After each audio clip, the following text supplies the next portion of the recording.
Welcome to my unscripted ramble about the Canucks season that was. A season that was lost. A season that was shitted. A season that we probably should have done a lot better in. 2013 to 2014. Now, the Vancouver Canucks, they had an up and down year. Up until about December 31st, they were doing great. They were in playoff position. It almost looked like they were guaranteed to make the playoffs. But once it turned, the calendar flipped over into 2014. Things just, oh my god. It just went to shit. We just kept losing and losing and losing. It was really quite inconsistent. I mean, if I look at the schedule here, right after we lost to the Philadelphia Flyers in the shootout on December 30th, we lost to Tampa, we lost to LA, we lost to Anaheim, we lost to Pittsburgh, then we beat St. Louis, then we lost to LA again, we lost to Anaheim 9-1. And then we lost to Phoenix, then we beat Calgary, and then we beat Edmonton, and then we lost to Nashville. We lost to Phoenix. And we just keep going on and on with loss after loss after loss after loss. We must have won something. It was. And we didn't really get back up on our feet until after that loss to Washington on the 14th. That was kind of when we started to kind of turn it around. Even still, like the New York Islanders game where we allowed 7 goals in a period. It was just a showing of the Canucks season that was. I mean, there was a lot of games we could have won. We lost a lot in overtime, lost a lot in shootout. But the main thing of the deal is the Canucks just were really way too inconsistent. For the first, up until December 30th, they were a great team. They were running high. They were in the playoffs. They would have, even if they would have kept up that pace, they might have been able to contend for the President's Trophy. But once that calendar turned, oh my goodness.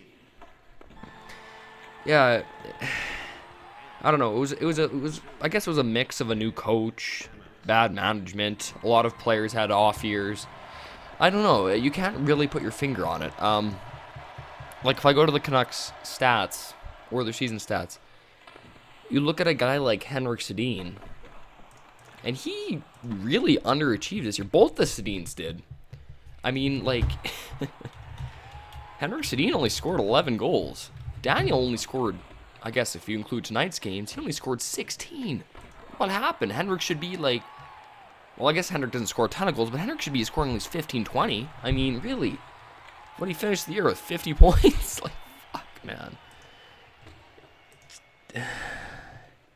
I don't know, man. I don't know. I don't know what happened to Henrik. Daniel, he didn't even crack 50 points. Kessler had an off year too. Kessler should be a guy that's scoring at least, you should be getting guys who are getting 30 goals, 30 assists. You should be getting that at the minimum. You got 24 and 18. I mean, I think the only forward that achieved what he should be achieving this whole year was maybe, I think the only forwards that actually played in what they should be or above their expectation this year's the forwards that were Chris Higgins, Zach Kajan, Brad Richardson, and Mike Santorelli. I mean, it was really a lot of players really tanked it. I mean, sure, we had, like I was saying, we had the few odd bright spot forwards, but really our team tanked. Look at Alexander Burrows. He scored 5 goals the whole year. This is a former 36 goal scorer. What happened? 35 goal scorer, sorry. What happened? I really don't know. I mean, this team, it just basically came out charging, crashed, and never recovered. Essentially what it was. Everybody just kind of collectively sank, you know. I mean, look at Kevin Bieksa, a defenseman that should be getting 35 points, only managed 24, and only 4 goals.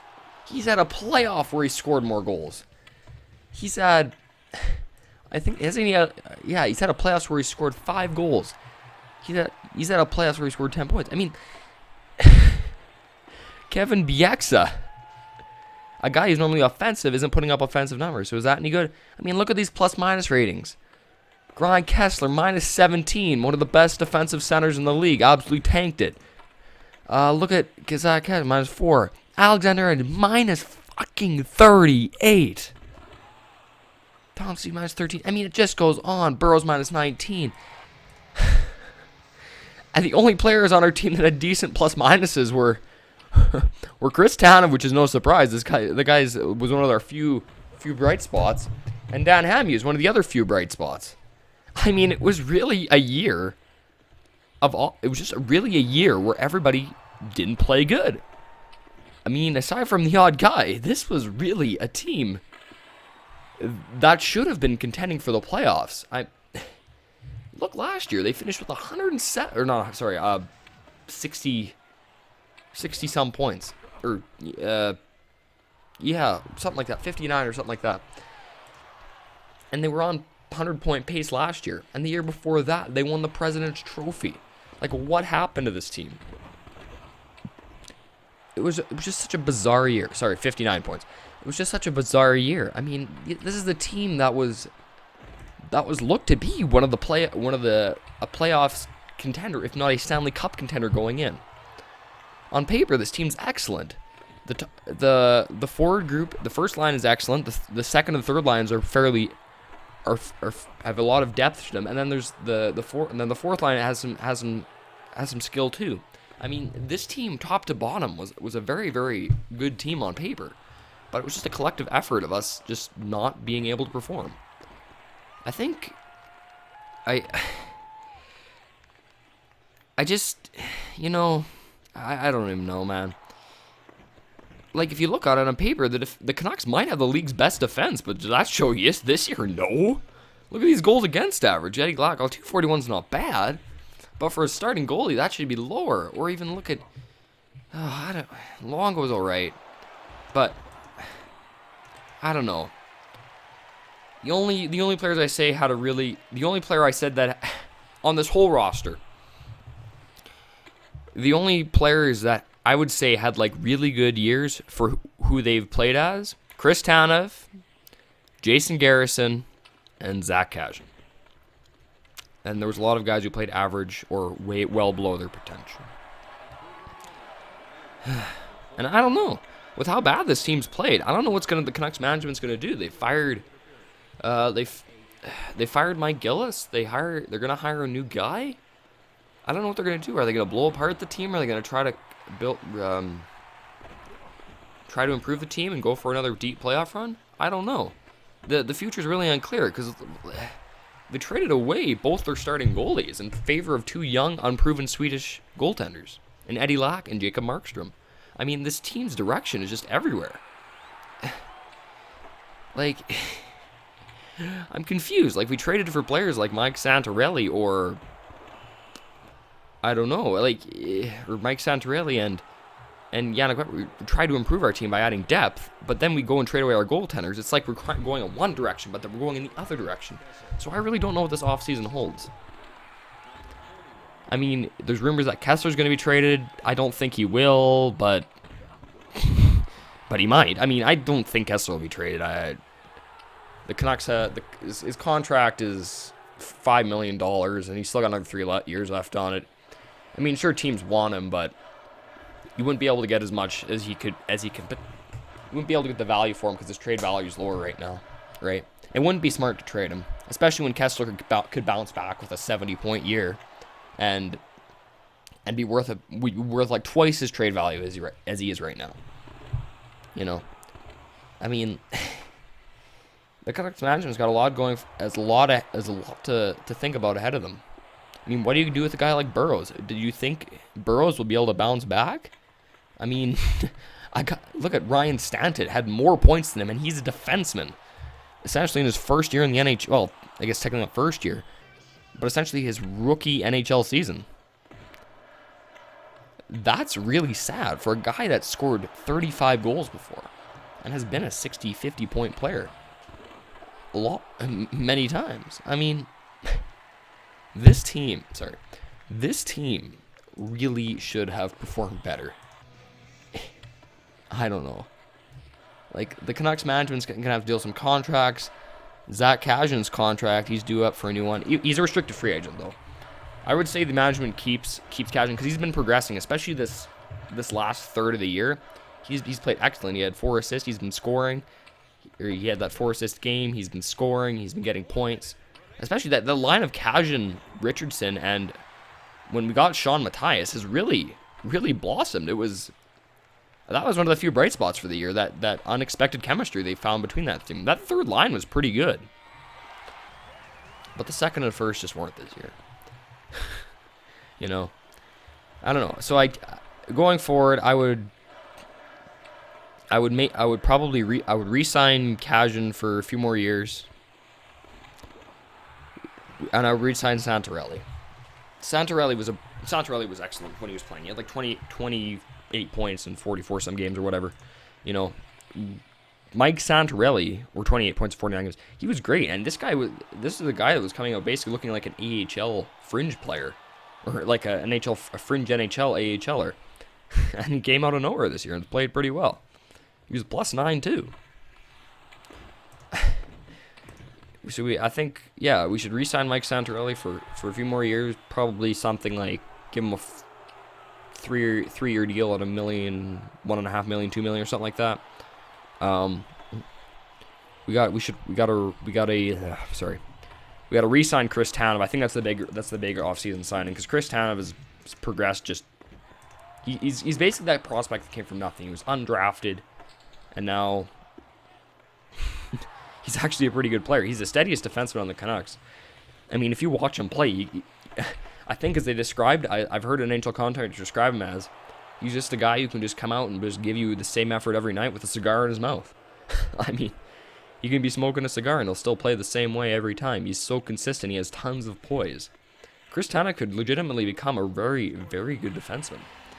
Like, he's good right now, but he could become a very, very, very, very good defenseman. He could become, if he keeps progressing, he could become what Dan Hamhuis is. And Dan Hamhuis was like, I think, Chris Tanev, Dan Hamhuis, and Jason Garrison were like a really good 3D men this year. Dan Hamhuis has still got a few more years left, and so does Jason Garrison. But we should get Chris Tanev re-signed as well. I could care less about guys like Michael Zalewski or, Frank Corrado's contract's coming up, but that's not for now. We might want to extend Eddie Lack too, because his contract's coming up as well. You know. Or no, sorry, I'm talking about Jacob Markstrom. We might want to extend Markstrom because Markstrom's got a lot of potential, right? And then we have a whole shitload of prospects to sign. But yeah, the management's got a lot going for him. I think we should buy Booth. Booth was absolute garbage this year. Aside from maybe the last 10 or so games, he was just atrocious. We might even want to consider buying Burrows. However, I wouldn't buy Burrows though, because Burrows has shown in the past that he can play very, very well. Booth just hasn't played well, period, when he's been with the Vancouver Canucks. Yeah, I think we should buy out Booth. We could probably get rid of Cecito if we trade him for something cheap or whatever. I don't know. Cecito just hurt the team. He just took bad penalties and fought a ton. He was just a burden. You know, I don't know.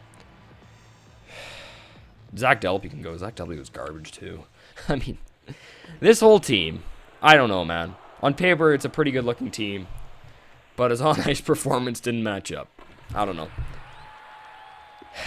The Canucks management can go either way. We could start a rebuild, or we could go for the playoffs again. I think the team's good enough to be like to be a team that's around the 4th and the 5th seed right now, going into next year for the playoffs.